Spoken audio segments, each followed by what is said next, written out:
Question 5 is on rates of reaction. So we have a student investigating the effect of the size of marble chips. So this is what we change. So that's going to be our independent variable on the rate of reaction. So that's what we measure.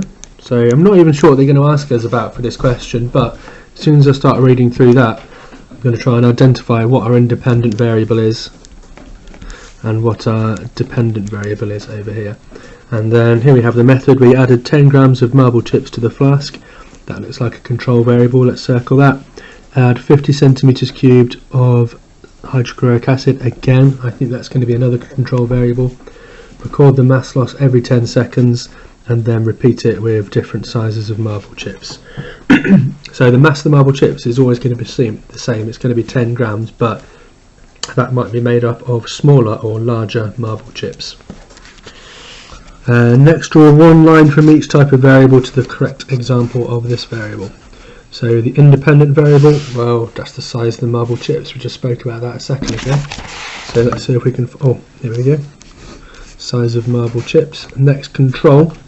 Well, mass not lost from the flask, that's not going to be it. Size of the flask, no. Volume of acid, there we go. We're using 50 centimeters cubed of hydrochloric acid every time, so that's got to stay the same. So yeah. Next we have the equation for the reaction, and it's asking us to name the three products. Well, CaCO3, calcium carbonate, we could look at our periodic table, see that it contains calcium, carbon and oxygen, and then we could infer the name from that. HCl, hydrochloric acid, and now the products, calcium and chlorine. Well, that's got to be calcium chloride. H2O, well, hopefully we all spotted that as water. And then finally CO2, another commonly known thing, that is carbon dioxide. Another student suggests putting some cotton wool in the top of the flask, suggests why this improves the investigation. So if we have a look at the equipment again, we could pop our marble chips, our calcium carbonate, into the acid, and carbon dioxide should be given off. That's the only gas that should be given off. However, if it's quite a vigorous reaction, some of the acid might escape, it might spill out. So we put that in there to stop any acid getting out or escaping.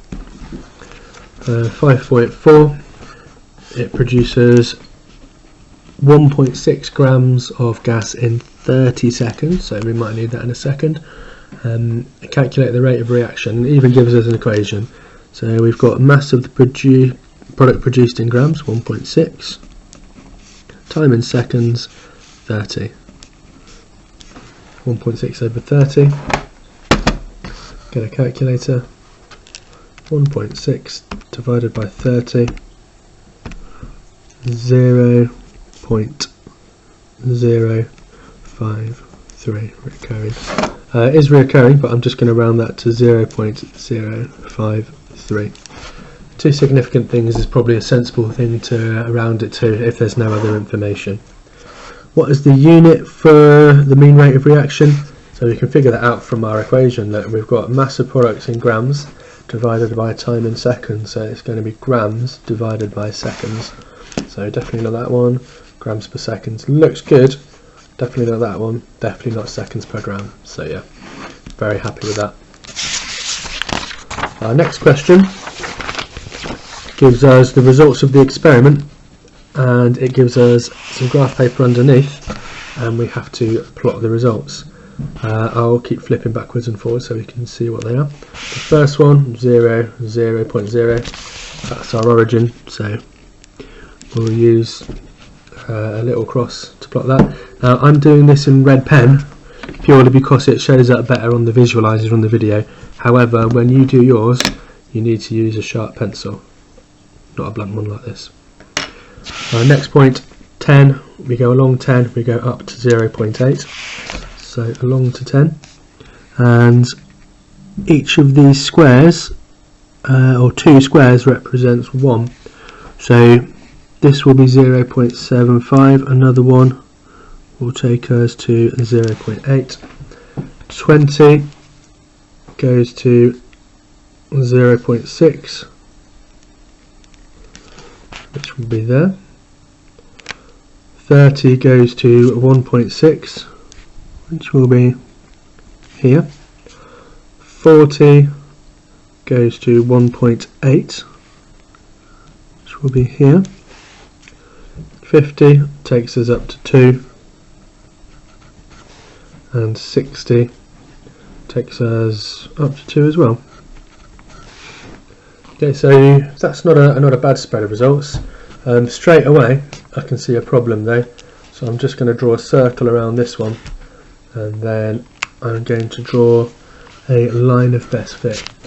Now those of you who are keen on maths will think, well, it's got to be a straight line. However, in science a line can either be straight or it can be curved, and I will try and use a pencil for this.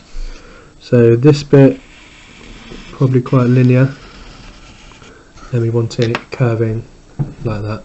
So again, my curve is a little bit wavy here. That's probably fine, but any wavier, or if you're too far away from the points, rub it out using your rubber and redraw it. Next, 5.7, we have some marble chips. Again, they're the same mass and they have the same total volume.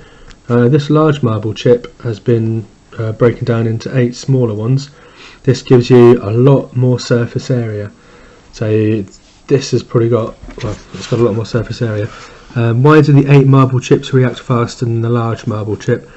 Well, we know it's got a larger surface area, so it's got to be one of these first two. So I'm just going to get rid of these completely, and it's saying we have a faster rate of reaction, so that means we've got to have more frequent collisions. So here we go, yeah. So they've got a larger surface area, more frequent collisions, so it's got to be this one. That one is a load of rubbish. So a large surface area gives you more frequent collisions. If they'd spoken about temperature, increasing the temperature means the particles move faster, so they collide more frequently and with greater energy, so there's more likely to be a successful collision.